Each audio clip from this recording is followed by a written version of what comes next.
No one expected it. Not the press, not the diplomats, not even the Israeli delegation. The world was tuned in for what was supposed to be just another session of carefully worded speeches. But what happened next would be remembered for decades. Prime Minister Benjamin Netanyahu, long seen as immovable, stepped up to the podium with a face drained of defiance. The camera zoomed in, whispers stopped. Every eye was locked on him.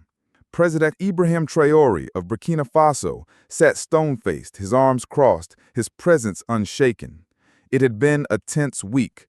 After leaked audio revealed Netanyahu mocking African nations in a closed-door summit, outrage spread like wildfire. Protests ignited in Lagos, Accra, Nairobi. Traoré issued a sharp statement. Dignity is not negotiable. We await a public correction or Africa will respond as one. 72 hours passed.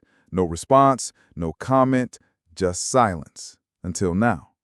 Netanyahu adjusted the microphone. His voice was low, careful. To President Traoré and the nations of Africa, I offer my sincere apologies for any remarks that may have been misinterpreted. And there it was, a dodge, a deflection, not a full apology, the kind of diplomatic gymnastics that had worked before, but not this time, not with this audience, not with this president.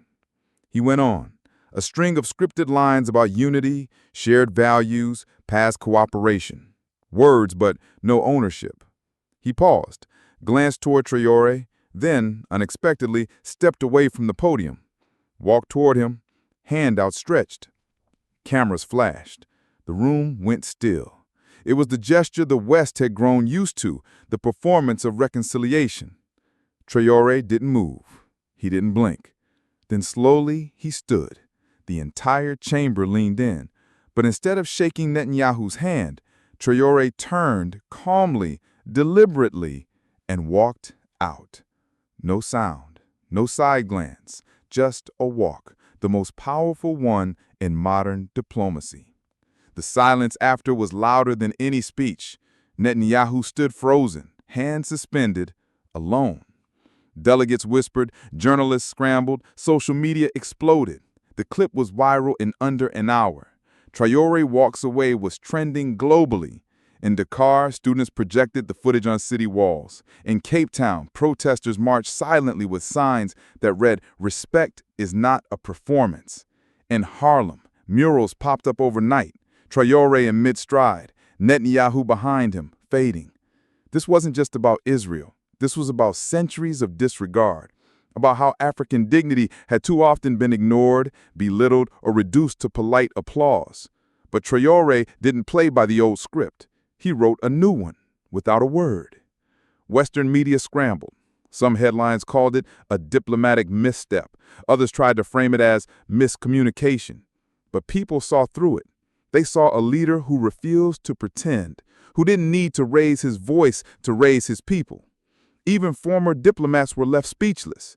One retired UN official said, "It was the most controlled act of defiance I've ever witnessed."